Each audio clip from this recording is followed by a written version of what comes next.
জাদুর টিভি। তুমি এখান থেকে ইচ্ছে মতো টিভি নিয়ে দেখতে পারো, আবার এখান থেকে টিভি নিয়ে তুমি বাজারে বিক্রিও করতে পারবে। এই টিভিগুলো বিক্রি করলে তুমি খুব ভালোভাবে থাকতেও। জিনিস খুব পুরনো আর ভেঙে যেন না যায় বন্ধু। হ্যাঁ রে জুমা, এই কার্টুন ভিডিওটা তো খুব সুন্দর, দেখে তো আমার খুব মজা লাগছে। দুই বন্ধু কি সুন্দর করে খেলা করছে। এই কার্টুনটার নাম কি রে জুমা? এই তুই চুপ থাকবি? তোর জ্বালায় তো আমি ঠিক মতো টিভি দেখতে পারি না।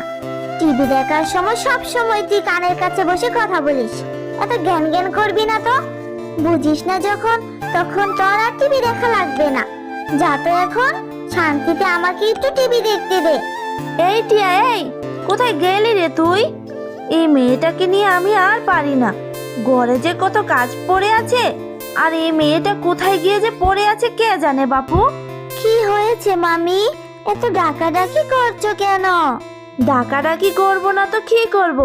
তোর নাম ধরে কীর্তন গাইবো নাকি? হ্যাঁ, ঘরে যে এত কাজ পড়ে আছে, এইসব কে করবে শুনি? তুই এতক্ষণ কি করলি শুনি? মামি, আমি তো গোছানো সব কাজ করে ফেলেছি। থালা বাসন মেজেছি, ঘর ঝাড়ু দিয়েছি। এখন আমি জুমার সাথে বসে একটু টিভি দেখছিলাম মামি। কি, তুই কাজ ফেলে টিভি দেখছিস? আবার এত বড় মুখ করে বলছিস যে কাজ করে ফেলেছিস? কোথায় কাজ শেষ করেছিস রে টিয়া? তুই তো এখনো চুলায় আগুনই ধরাসনি, আবার এত বড় বড় কথা বলছিস। মামি, তুমি আমাকে আর বকো না। আমি এক্ষুনি গিয়ে রান্না বসাচ্ছি। মামি, রান্না হলে আমাকে একটু টিভি দেখতে দিও। আমার না টিভি দেখতে খুব ভালো লাগে। যা, আগে গিয়ে রান্নাটা শেষ কর, পরে ভেবে দেখবো টিভি দেখবি কিনা। বাবা মা, তোমরা আমাকে রেখে কেন চলে গেলে? আমাকেও সাথে করে কেন নিয়ে গেলে না? আমার যে এত কাজ করতে আর ভালো লাগে না।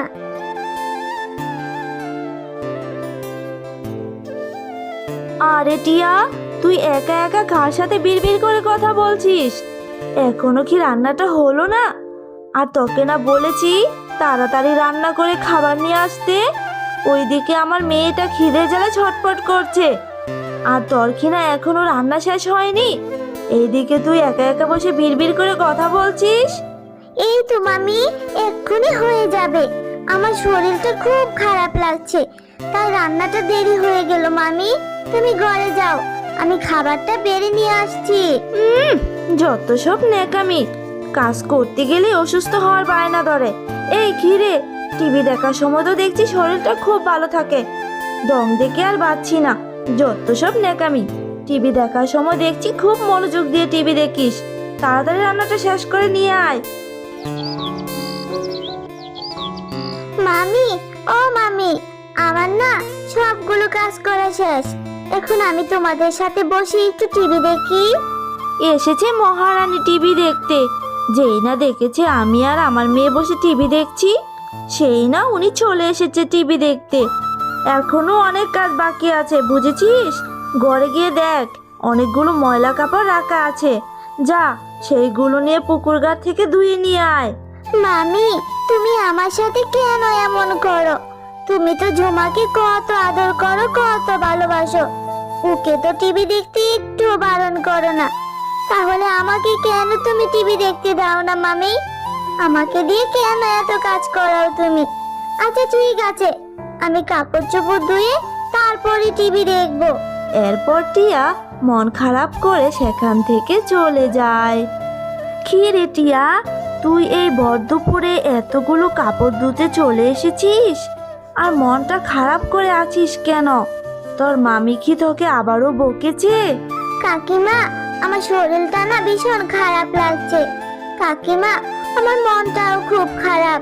আমার না টিভি দেখতে খুব ইচ্ছে করছিল, কিন্তু মামি আর জুমা আমাকে টিভি দেখতে দেয় না, আর বলেছে আগে কাজগুলো সব শেষ করে আয়, তারপর দেখতে দিব।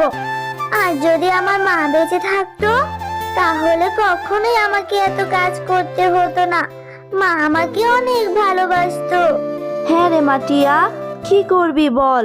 ছোটবেলা তোর মা বেঁচে থাকতে তোকে যে ভীষণ আদর করতো, আজ যদি তোর মা বাবা বেঁচে থাকতো তাহলে তোকে রানীর মতো করে রাখতো রে। তোকে দিয়ে তো কোনো কাজই করাতো না, সারাদিন বসে বসে টিভিও দেখতে পারতি। কি করবি বল, মামার বাড়িতে যেহেতু থাকিস তাহলে তো এতটুকু কষ্ট সহ্য করতেই হবে। তুই এক কাজ কর, এইসব কথা তুই তোর মামাকে খুলে বল। মামা, তুমি তো আমার আর কোনো খোঁজ খবরই রাখো না। আমি যে কেমন ভাবে দিন পার করছি সেটাও তো একবার জিজ্ঞেস করো না। মামা জানো, মামি না সব সময় আমাকে বকাঝকা করে, আমাকে দিয়ে বাড়ির সব কাজকর্ম করায়। আমার যে খুব টিভি দেখতে ইচ্ছে করে, কিন্তু মামি আমাকে একটু টিভি দেখতে দেয় না। আর আমার মা বাবা মরে যাওয়ার আগে তো আমাদের সব জায়গা সম্পত্তি তোমাকেই দিয়ে গেছে মামা। তাহলে মামি আমার সাথে এমন খারাপ ব্যবহার কেন করে? তুমি কেন কিছু বলো না মামা? টিয়া, তোর মামি যদি সত্যি এমনটা করে থাকে তাহলে তো অনেক বড় অপরাধ করেছে রে মা। তোর মা বাবা মারা যাওয়ার পর তোর সম্পূর্ণ দায়িত্ব আমি নিয়েছি। আচ্ছা দাঁড়া, আমি আজই তোর মামির সাথে কথা বলছি। টিয়া যখন মামার সাথে কথা বলছিল তখন ঘরের বাইরে থেকে মামি সব কথা শুনছিল। এই ছোট লোক শেফার বাচ্চাকে আজ আমি মজা দেখাবো। আমার নামে নালিশ করছে মামার কাছে, দাঁড়া আজ তোর খবর আছে। এই টিয়া, এই নেকা কান্না করে তো আমার নামে মামার কাছে খুব নালিশ করেছিস। আমার ঘরে বসে বসে খাস, আবার আমার নামে বদনাম করে বেড়াস। এক্ষুনি আমার বাড়ি থেকে বের হয়ে যাবি, না হলে আজ তোকে মারতে মারতে আমি মেরেই ফেলবো। আর শোন, এই বাড়ি থেকে যাবি তো যাবি, আর কোনোদিন ভুলেও এই বাড়িতে ফিরে আসবি না, বুঝলি? মামি, আমার সাথে এরকম করছো কেন? কোথায় যাব আমি তোমাদেরকে ছেড়ে বলো? দয়া করে আমাকে তাড়িয়ে দিও না মামি। এক্ষুনি আমার বাড়ি থেকে চলে যা বলছি, না হলে তোকে আমি আজ এক্ষুনি মেরে ফেলবো। এরপর টিয়া মামির ভয়ে বাড়ি থেকে চলে যায়। আর টিয়া বাড়ির পাশে লাউ পুকুরের সামনে দাঁড়িয়ে কাঁদতে থাকে। মা বাবা, তোমরা আমাকে কোথায় ফেলে চলে গেলে? আমার যা আর ভালো লাগে না। তোমরা আমাকে তোমাদের সাথে করে নিয়ে যাও। আমি যে আর বাঁচতে চাই না। বাবা মা, আমাকে তোমাদের সাথে করে নিয়ে যাও। ছোট্ট টিয়া, তুমি এইভাবে কান্না করছো কেন? তোমার কিসের এত দুঃখ আমাকে বলো, আমি তোমার সব দুঃখ শেষ করে দিব। এরপর টিয়া জাদুর লাউ গাছের কাছে সব কথা খুলে বলে। আহারে, তোমার সাথে তো দেখছি অনেক অন্যায় হয়েছে। দাঁড়াও, আমি তোমার সব সমস্যার সমাধান করে দিচ্ছি। এই নাও জাদুর টিভি, তুমি এখান থেকে ইচ্ছে মতো টিভি নিয়ে দেখতে পারো। আবার এখান থেকে টিভি নিয়ে তুমি বাজারে বিক্রিও করতে পারবে। এই টিভিগুলো বিক্রি করলে তুমি খুব ভালোভাবে থাকতেও পারবে, তোমার আর কোনো দুঃখ থাকবে না। তুমি সত্যি বলছো লাউ গাছ? এখন থেকে আমি টিভি দেখবো? ও কি মজা! আর আমি এই টিভিগুলো বিক্রি করে আমার জন্য সুন্দর করে একটা ঘরও বানাবো। এরপর টিয়া টিভিগুলো নিয়ে বাজারে চলে যায়। টিয়ার টিভিগুলো দেখতে খুব সুন্দর ছিল আর সস্তা হওয়ায় সবাই খুশি মনে টিয়ার কাছ থেকে টিভিগুলো কিনে নিয়ে যায়। আর এইভাবে টিয়া টিভি বিক্রি করে সুন্দর একটা বাড়িও বানিয়ে ফেলে।